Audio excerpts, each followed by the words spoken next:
د پښتون ژغورنې غورځنګ مخکښ مشر او د پاکستان د قومي اسامبلې غړی محسن داوړ وایي چې پرون په هلیکاپټر کې زموږ سفر د ځینو خوبونه حرام کړي دي.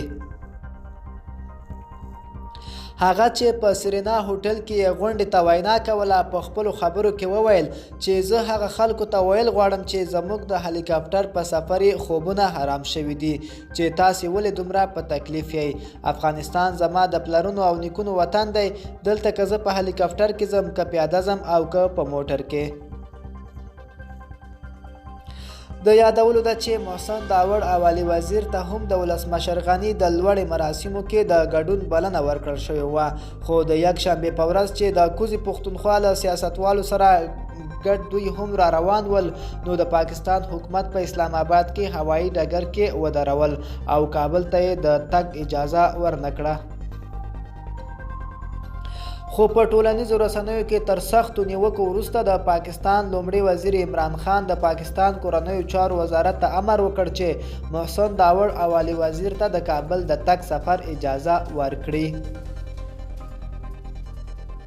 کله چې دوی اجازه ترلاسه کړه نو د دوشنبې په ورځ سهار وختي د تورخم په لاره جلال آباد ته راغلل چې په جلال آباد کې پراخ هرکلی وشو.